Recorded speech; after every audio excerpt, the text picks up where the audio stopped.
Double fries, no slaw. It's preview time, Richie. We play Boston College, hopefully Saturday at noon. Got a lot of worry about that. Got a lot of questions about the Storm. But before we get into that, the Noles are 2-0, up to number 3 in the country since our last recording. Feels good to be back on top. How you doing, Richie? How's your week going? Good. Second week on the new job, and it's starting to slow down a little bit. But yeah, it feels good to see that number 3 next to Florida State's name every time you see them on ESPN or you pull up an app, whatever it may be. And Boston College, man, we're going to preview this game, but I don't know what to say about this team because I have been far from impressed on what these guys can do. And who knows, maybe Hurricane Lee is their biggest asset this week. We'll dive into it in a little bit. It's interesting for sure because you don't want to overlook people, right? And you don't want to just completely discard a team. But this team is terrible, and I went through some scenarios. We'll talk about the weather. It looks like things are kind of trending back positively there, but I went over some scenarios. I went over some things, and I was like, oh, you can move the game to this day, or you could move it to this city, or you could move it to this other weekend, and nothing was good for Boston College. I think there's a chance that Southern Miss would be favored against Boston College. It would at least be very close. What's the line right now? Like 25-26. 26 and a half, yeah. Yeah, the line in Doak, so 6 points more, was 31. So Vegas essentially sees both of these teams as very, very close from a spread perspective, and I don't know. Boston. You'd hope that Boston College could beat Southern Miss, but I know they're better than. I would think Southern Miss is better than Holy Cross. So we'll get into all that here in just a moment. If you're watching, if you're live with us, hit that thumbs up, hit the like button. Double Fries, No Slaw, brought to you by Guthrie's in Tallahassee. Hey, we are 10 days away from our tailgate in Clemson. If you are coming to the Clemson game, make sure you get your tailgate tickets there in the description. It's through Eventbrite. Guthrie's will be out there. I know we're all pissed off about the noon kickoff, but we'll have chicken and grits in the morning. It'll be great. Beer, mimosas, Bloody Marys, whatever you want, and then we'll do bourbon and cigars after we get the win. So come by the tailgate. If you haven't got your tickets, go ahead and grab those now. So, all right, Richie, 2-0, heading into this BC game. Are you concerned at all about a slow start? A little bit of a slow start in the LSU game, a little bit of a slow start against Southern Miss. Had to go for it on fourth down a lot to kind of get what we wanted done. Are you worried at all about the Noles kind of starting slow in the first couple of games? Yes and no. Obviously, surprised you got away with it against LSU because the defense kind of bailed you out. I do think Florida State beats LSU regardless, even if they go up and take a 14-point lead. This offense is built to overcome things like that. It was concerning to me against Southern Miss, and if it happens again against Boston College, if there's decent weather, right? If it's like the 2007 game when Florida State went in and just ripped the Heisman Trophy right out of Matt Ryan's arms, okay, it is what it is at that point. But I feel a little less confidence going into Clemson. I still think we beat them. But yeah, it's interesting because like you mentioned, 66 points last week, but a lot of fourth down conversions. You're not going to convert all of those against really good teams.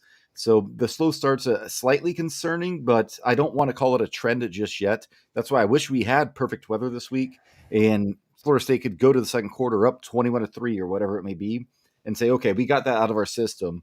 We're good now. So yes and no, I guess. I don't really have a great way of answering it. Do they concern you at all, TJ? I think against LSU, it's your first I don't know. I'm not trying to make excuses for everything, but it's your first time being out there on the field. You're playing a top 5 opponent. You're not in your hometown. You're playing on a Sunday night, which is a little bit different. So here I go making like 1,400 excuses for the team starting slow. But I feel like you can kind of overlook that. And then even against Southern Miss, you're playing in a game where there's a lot of emotion. You've just come off of a very big win. It's a short week. I don't know. I mean, I'm making all these excuses, and you can probably make these same excuses for the weather and the hurricane and everything else that's going on this week. Oh, well, it's your first ACC game, this, that, and the other. But, to the Noles' credit, I mean, they've started somewhat slow on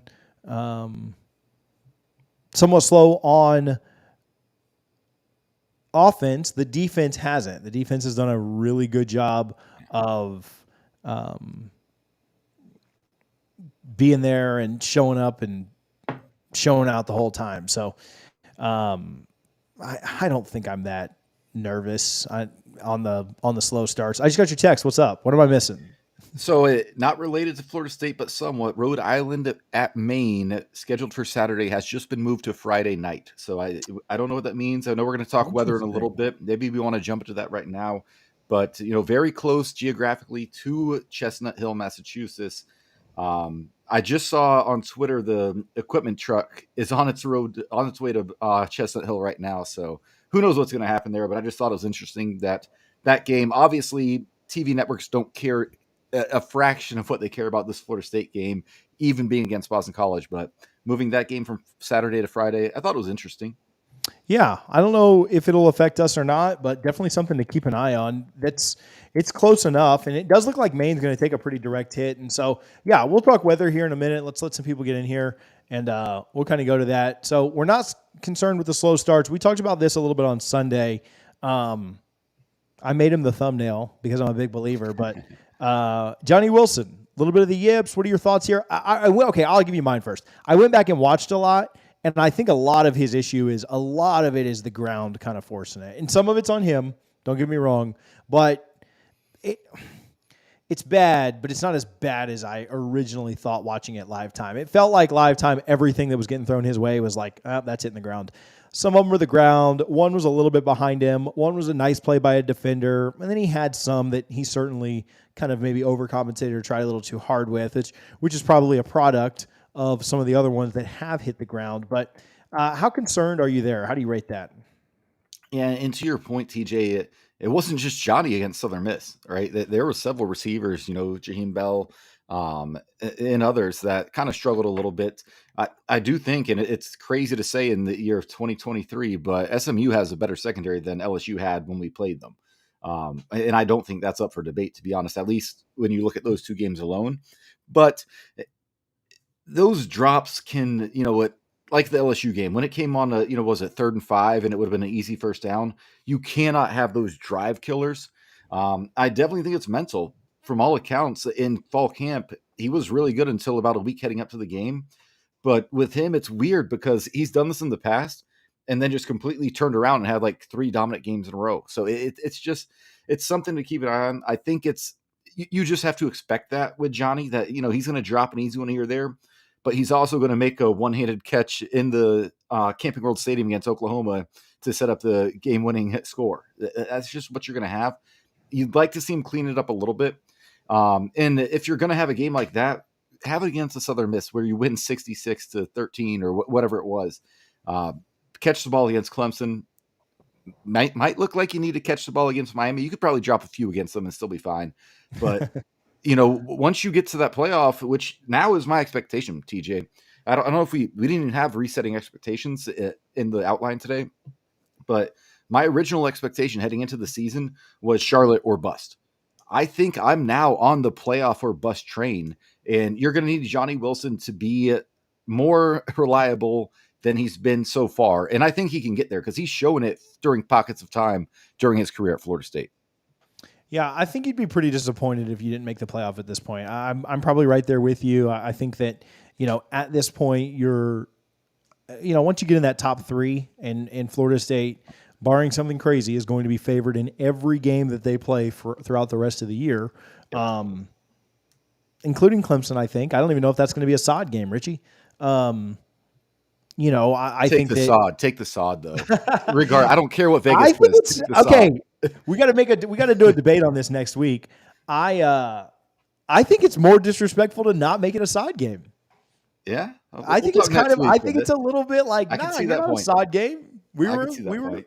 I don't know, just pee on the side or something. Just make it a rock game. Make it a rock game and just steal the rock. Yeah, chip off a little piece of that rock. So anyway, I don't know. I think that you're going to be favored in every game that you play throughout the rest of the year. I think you're gonna be pretty upset if you don't make it to Charlotte and beyond, and so I'm kind of in agreement with you. We certainly, based on the way you've looked through 2 weeks, based on the way Clemson's looked, I think that you really need to make the playoff at this point. All right, defensive backs, and we'll get a little bit more into Boston College specifically. Pat Surtain, the cornerbacks, I want to give Pat Surtain some credit, but I also want to say Jarian Jones is a kid that continued to improve year after year after year. Even 2021, he had some nice plays, but he really has gotten better and better and better. And last year he was improved. All of the talk this offseason and this spring was that he was much, much improved, and he really does seem to be showing that. He's the highest rated PFF cornerback in the country right now. Essentially cornerback one out there, and Florida State going out and getting Cypress, but also getting Jarian Jones and Rado Green to be true elite corners has really taken this defense to another level. You know what you've got there at defensive line. You're really comfortable with your linebackers, but man, Jones and some of those guys in the secondary have really taken the defense to a completely different level. Yeah, and I feel like that's what they were missing. Granted, last year you had really good personnel on the defensive line, but half the guys were never healthy. So, that kind of hurt your back end a little bit. But yeah, Pat Surtain, I mean, hats off to that man, because Jarian Jones, we thought he'd be solid. I did not think he was going to be elite, like nationally elite, and he has been through 2 weeks. And that's something to be excited about if you're a Florida State fan, because now you have 3 corners who could start and be CB1 almost anywhere in the country, in Renardo Fentrell as well as Jarian. And it's just exciting. And was that the missing piece to a Charles Kelly defense? Because all the hype this offseason was on the offense. How good are we going to be on offense? We're going to name our score on whoever we play, right? The defense just had to be okay. Well, the defense is more than just okay through 2 weeks. They seem really, really good. And if they end up being a top 15 defense, yeah, we are going to the playoff, barring injuries or anything crazy happening. And through 2 weeks, I'm really excited. We'll see what happens as the season goes on. And I'm not sure how many great offenses you're really going to play. I do think Miami has a really good offensive line, and Tyler Van Dyke finally looks like that NFL prospect we saw 2 years ago. So that could potentially be a challenge, but I don't see Miami scoring more than 24, 28 points on Florida State, and Florida State's going to score a hell of a lot more than that on them. I mean, they just gave up 33 points to Texas A&M. I know they're celebrating that game, but A&M has 2 games where they scored over 30 points in their past 10 against the FBS. They regularly score in the teens and the 20s, and they kind of did what they wanted against Miami. So yeah, I'd like every matchup left on the schedule, and a lot of it is because of the improvement this defense has made year over year after year. And as the personnel's gotten better, the defense has gotten a lot better, and I'm excited to see what happens with Adam Fuller's unit the rest of the way. All right, let's talk a little bit about Boston College. Florida State, like you just said, 26-point favorite. There's some question on how and if and when this game will be played. Richie, I'm going to throw something up on the screen. I don't know if you can see it or not. I'll shoot it. Can you see that? I'll shoot it to you in a text just in case you can't on here. But okay, this is the projection for where the Storm will be at 8 a.m. on Saturday. So to me, seeing this now, I saw that the projections were kind of moving it a little bit more east. I don't know, man. That's right on top of Boston on that front wall of that Storm. Richie, that text come through? Yeah. I think it's moving quickly enough to where it would be out of there, but man, I don't know how you play a football game after that. Harlan, if you can get rid of that for me. I wanted to throw that up and show it really quickly, but yeah, that's something there for sure. We'll see if the game ends up getting played. I think you'd have to get a decision fairly quickly. If something was announced tonight or in the morning, you could get the guys together and you could leave Thursday to be able to play Friday night. In an ideal world, I think you try and move that game as early Friday night as possible, but it's probably going to be a 7:00 type thing, and then you try and get out of town as quickly as you can before the Storm really rolls in. So I don't know that. I was feeling good about it until I just saw that latest projection. I stole that off of Sinone's Twitter, but I'm pretty sure he just stole it from somebody else anyway. So I'll give him a little hat tip there. But not necessarily looking great, but also not looking great is the team that we're supposed to play against this weekend. And BC just really now like stinks. Like Yeah. nearly lost to Holy Cross. They really don't have a lot of. I just don't think they have enough talent to really compete. They're certainly one of the worst teams in the conference. They really, really struggle, and they're a full on rebuild. Right? They're a rebuild from the bottom up. Lost their quarterback to Pitt, who we'll see later in the year. But man, on I hate to keep saying this, but I said it last week with Southern Miss. I've said it on other stuff. I think you could probably go in and play like a C type game and win this game by 10 or 15 points. If you play B type game, you're probably going to win by 20 plus, and if you play an A plus game, I think you win by 30. You're just that much better than this team. It is on the road. It is the red bandana game. There is a hurricane coming, so there are some like extenuating circumstances that could maybe trip you up, maybe slow you down, but you hate to just take opponents so lightly, but this is Florida State. This is what you're supposed to do. I'm not worried about BC at all. If that gets old takes exposed, if that gets clipped later, then whatever. But Richie, I'm not concerned about this team one bit. Hurricane maybe, travel maybe, moving the game time around maybe, but that's about it. Yeah, this BC team held on for dear life just to escape a very narrow 3-point win over Holy Cross. The week before that, they lost to Northern Illinois in overtime. What did Northern Illinois do last week? They played Southern Miss and scored 11 points in a loss. It's a little early in the season to even consider, throwing out the transitive property when it comes to college football. Even at the very end of the season, throw that transitive theory away. But I think it holds weight here. This is a bad Boston College team. They just don't have the horses. Like you said, it's a full-on rebuild, and that's okay because we've been there. It wasn't long ago Florida State went 3-6 and dodged a bullet in playing Clemson in Florida. That would have certainly been a 3-8 campaign. And if the Virginia game, the other game that got canceled, you're 3-9 most likely. So we've been there not too long ago. But what Mike Norvell's done in the transfer portal and recruiting and the development of these players, Florida State played 102 players last week, and I think if the weather were decent, you'd see something very similar this week against Boston College. And I think Mike Norvell pulls the starters even sooner against BC, given what you have next week at noon up in Death Valley Junior. I'm excited about this. This storm is the only wrinkle. That's the story. When a potential hurricane is the number one storyline. If a hurricane was heading toward South Carolina next week, yeah, we'd be talking about it, but we'd have a lot more to say about Clemson and the matchup and everything that goes on with that. This is just a bad Boston College team. I don't know where they win in many games. They're not beating Louisville. They're not beating Virginia. Army, maybe. I just see maybe 2 wins on their schedule the rest of the way. This is a bad team, TJ, and Florida State should roll them no matter what the weather looks like or where this game is played, if it is played at all. No, I mean, you even look at some of their out of conference stuff. I think UConn beats them. Yeah.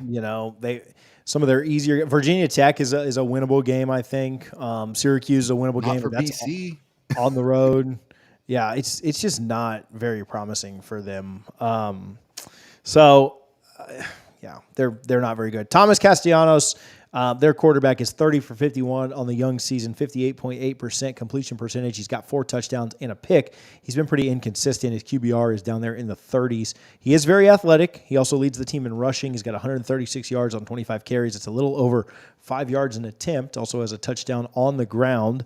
Had a better game against Holy Cross than he did first week against Northern Illinois, but still consider that opponent, and he wasn't phenomenal there. They've got a couple wide receivers that all kind of get mixed in. Jaden Williams, Ryan O'Keefe, Lewis Bond. I don't really think they have enough playmakers. Like, none of those guys are, what I would call super concerning, or, you got to shut this guy down to take away, what they're looking to try and do. They're an underwhelming team, and they're on the front end of a rebuild going up against the best team in the conference and maybe the country. And so it's a rough, it's a rough go for Boston College this weekend. I think, we talked a little bit about what we wanted to see out of the team last year, last week. And it was, health. You wanted to see the mindset right. You really want to see Florida State just go out and beat the heck out of this team so that Johnny, Keon, Jordan, your offensive line, your defensive line, your secondary, your linebacker where you're thin, really all of your starters can get out, not only to preserve them for injury, but you want as many as your young guys to play for not only later in this year, but going forward for the future. I want those young guys in there and getting as many live reps as they possibly can, because obviously I'm not trying to overlook an entire season, but I mean, I know we're going to be good this year. I want to be good next year too.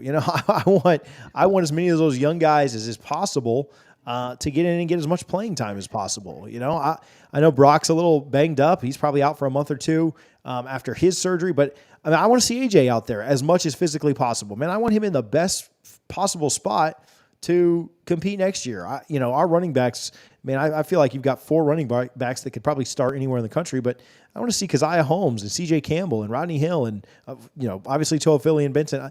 I really want to see those guys get involved, those guys mix it up. Loved that Armella and some of the young guys on the offensive line got so much work last week. I want to see that on the defensive line too. I love that Blake got in. I love that some of the really young guys, Conrad Hussey almost got a pick. I want to see Destin Hill get another catch, only one on the year so far, as he gets going this year. But yeah, I want to see those young guys really get in, get rocking, get rolling. And I want the starters out by halftime. I think that's a double-edged kind of benefit there. Not only are you limiting the opportunity for them to get injured, you're saving their legs. You're not having Fabian Levitt go for 50 plays or anything crazy like that. You're doing everything you can to put yourself in the best possible situation to be as fresh as possible. As bad as Clemson has looked, I think they're going to probably roll this weekend. I think they're going to bounce back against FAU, and I think they're going to win by a lot. And I think they're going to get to rest those guys. And so I think you want to try and do as much of that as you possibly can. I'd love to see some guys in street clothes during the second half for good reasons. So anyway, other thoughts on BC, other thoughts on weather, where you want to go next after this? Yeah, no, again, it's a game. It's crazy because 2 years ago we would have been breaking this down to the every last aspect of this game, from special teams to, do you kick a field goal from 41 yards on 4th and 3, or do you go for it? That's the conversations we would have been having. But Florida State is just so far ahead of the rest of the conference right now. It's ridiculous, and that's where you want to be as a Florida State fan. And to your point, TJ, I want to see these guys get these reps. Blake Nicholson made a phenomenal play that was almost an interception last week, and does he learn from that, and can he get a foot down inbounds next time he makes a play like that? That's the stuff I'm looking forward to. And like you said, resting these players. We talked last week. I joked, is this a hangman game on the sideline? And it was, right? And Florida State wasn't even that sharp, and it was still a hangman game. So I fully expect this game to be the same. It's just, I'm always excited for Florida State football, but it's hard to get excited to break down every single stat in the nitty gritty of a game like this when we know what the outcome is going to be. If this weather was not an issue, I would be betting a lot of money on Florida State to cover, because I think Florida State's second string could potentially cover 26.5 against this Boston College team. And people might say this is disrespectful, and maybe it is, but we're Florida State. We can disrespect people. We did it for 14 straight years, finishing in the top 5 every single year. I'm not saying we're back to that. No team will ever do that again. I firmly believe that. That is a once-in-a-lifetime stat when it comes to final AP poll rankings for college football teams. But I'm just not concerned with BC at all. To your point, TJ, I want us to stay healthy. I don't want a wet field to turn into a sprained ankle or, God forbid, an ACL for somebody.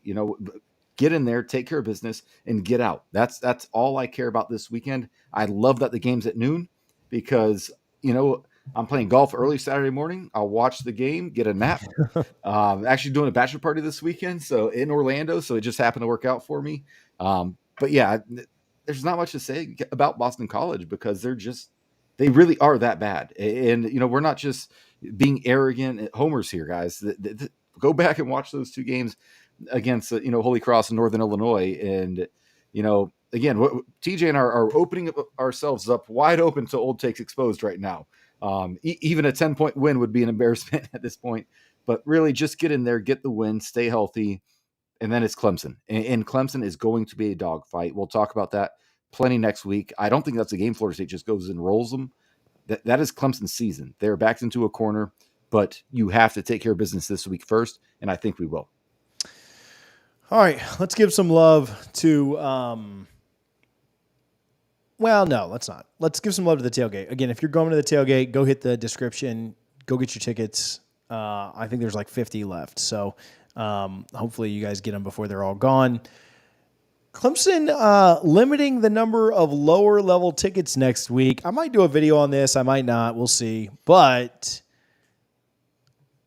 what are your thoughts? Okay, so like Clemson, let me set the scene. Clemson lowers the number of lower bowl tickets, pushes a bunch of people up toward the top, and then gets called out on it today. Some of their writers, some of their folks say that they essentially did that because when they go to other ACC opponents throughout the year, they're always stuck way up in the top.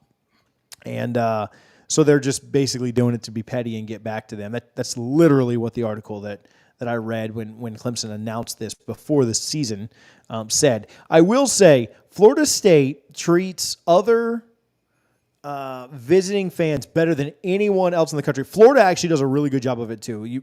Both Florida and Florida State have always done a very good job of it. Miami is trash. They put people all the way up in the top. But both Florida and Florida State do a really good job of letting fans, letting the big boosters, letting the family, letting the band sit right down there on the field, right there over the visitors' tunnel. I've sat in those seats several times there at the Florida State game. And then obviously my tickets actually used to be right next to the visitor section in 119 when the band was down there on that side. I moved because I was tired of sitting next to all the other teams' fans. But so I will say Florida and Florida State do a good job of that. But Clemson trying to be petty, it's obviously going to cost Florida State fans a little bit. We'll be sitting up next to God, about as high as you can, which is about sea level as far as that stadium is underground. But thoughts on Clemson booting us up to the top, Richie? Yeah, I thought it was interesting because I think the Signal Boosters email came out today, said they normally allot about 1,300 tickets in the lower bowl for Florida State fans right by the tunnel they come out of. I've sat in those seats at Death Valley. I've sat in the very top row as well, where they're going to try and put everybody now. And, I saw a couple Clemson fans making excuses, being like, oh, well, you're not bringing your band because you get one more game a year. You took them to the LSU game. Okay, well, that's 400 tickets. What about the other ones? Because there's still more tickets to be had there. I just don't. I get it. Clemson's scared. Go to their message boards, guys. If you have a 247 sub, you can go read the Clemson 247 board.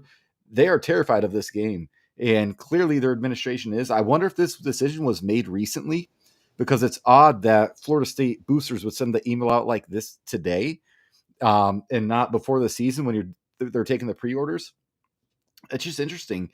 And I don't want to give Florida too much credit, TJ, because the reason why visiting teams get such great seats, it's because they basically have the whole sideline where the visiting team stands on the field with their visiting team fans.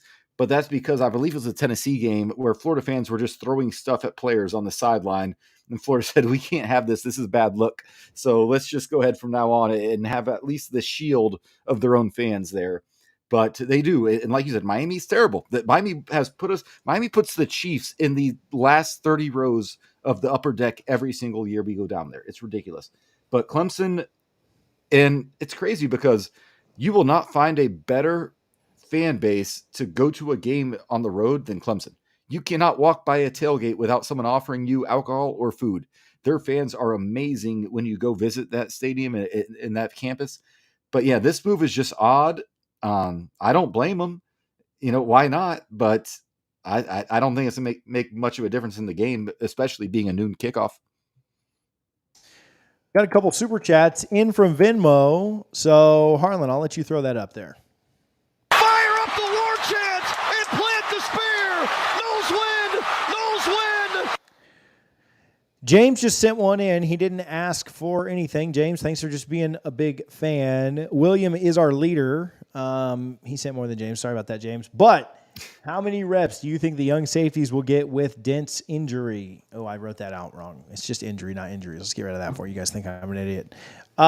Which you probably already think. I don't know. I expect him to get a lot, right? I think the staff really likes what they've got in some of the young guys. I mean, you saw Conrad Husky out there nearly making an interception. I really think they like what they have in both him. I like Barker a lot. I think that you'll see them get a ton. I would not play Dent in this game. I think you could probably play your entire you could probably play your entire second string, right, and be fine in this game. Linebacker might be a little bit of a worrisome thing there, but shoot, you could not play your top 4 defensive linemen, your top 4 defensive backs, and probably still be fine in this game. So, yeah, I wouldn't play Dent at all. Let him continue to rest up.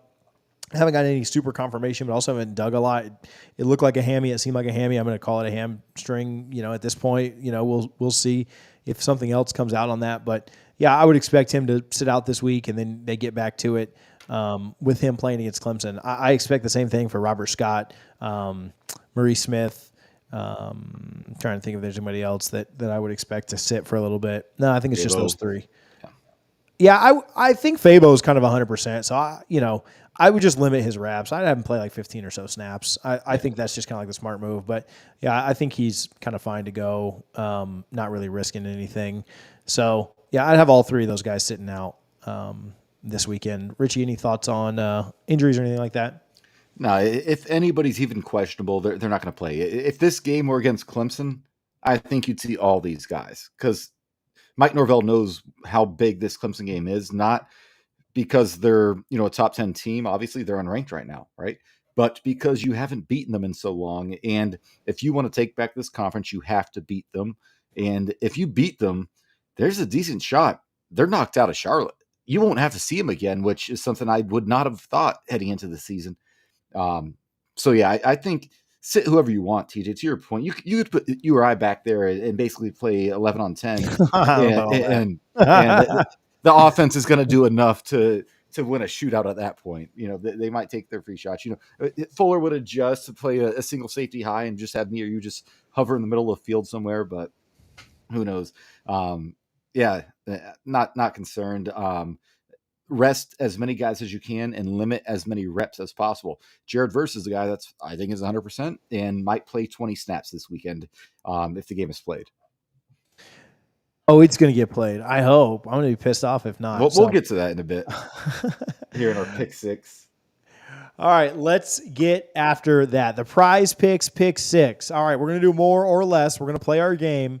If you guys haven't downloaded the Prize Picks app, it is Prize Picks, PRIZEPICKS. Use our code DFNS, double fries no sauce, DFNS. You get 100% match up to $100. Prize Picks is a ton of fun, and they are the best way to have action on games in states like Florida, Georgia, Texas, California, and 70% of the U.S. You pick more or less on each guy's stats. They're not listed yet, but if Jordan Travis is listed at 275.5 yards, do you like him to go more or less? Let's say Trey Benson's listed at 75 yards. You pick more or less on that. You compare those guys together. You compare anywhere from 2 to 6 on each deal and see how you can come out. We made some money last week. Hopefully you guys will make some money with us this week. Use Prize Picks. Use the app and the code DFNS when you sign up. Let us know what you're picking. We've got a little betting channel there in the Discord that has been a lot of fun to look at you guys' bets. So shout out the folks that are in there screenshotting and let me steal from your picks. I'm enjoying making money with you guys. What's also cool is you don't have to wait for Saturday. If you want to bet on, if you want to play some action on MLB stuff, NFL stuff that's on Thursday, whatever, you can take part in all of it. It's a lot of fun. You can mix sports. You can go, NBA is not in, but you can go LeBron James more and Jordan Travis less or whatever you want to do. So a lot of fun. But Richie, we haven't been tracking these. Next week for Clemson, we need to track and see how we've done on these 3 games so far. But let's get after our picks this week. What you got? Yeah, we'll have producer Harlan go back and get these totals for us. But like TJ said, if you're watching a JV game, Bethune-Cookman at Miami on a Thursday night, get your picks in on that. So this will be interesting. It's it's hard to get super excited about doing the picks for a game like this, but here's a couple lines for you. More or less, Florida State football games played in Chestnut Hill, Massachusetts, Saturday. I got more. I think it happens more than 0.5. I'm going to say less. I think it gets moved to Friday or to an alternate venue. So there's our first disagreement. Thomas Castellanos, 143.5 passing yards. I'm going to say less. I'm going to say less. I just don't see any way, especially if you were right on the first one, TJ, and this game is played in Chestnut Hill, there's no way he's throwing for more than 128 yards or so. Man, I'll go more just to be a contrarian here. But yeah, I kind of think you're right. I think that, I don't know, kind of like Southern Miss, he could get some stuff. Like we could be up like 38-3 and he could get some stuff off. So that's probably how I see it happening. But yeah, I'll go more there just to disagree. I may have botched this line a little bit, but we'll see what you think. Trey Benson, 14.5 carries. He has 26 on the season. Yeah, I'll go less. In fact, we can even bet this down if you want. I'll go less than 11.5 if you want to. All right. I'll take more than 11.5. Okay. So we disagreed on everything so far. I love it. We would have agreed on 14.5. Would you have taken the more on 14? I might have based on the weather. Okay. Actually, that would have been foolish. I think they'll spread it around. That running back room is so loaded. My goodness. Yeah, I think they're going to spread it around so much. So, all right, this next one is an official line from a sportsbook that does not pay us, so I will not mention their name. But first quarter points for Florida State, more or less than 9.5. Man, this is a good line, obviously set by a good book. Not that your lines aren't good, I mean like that, but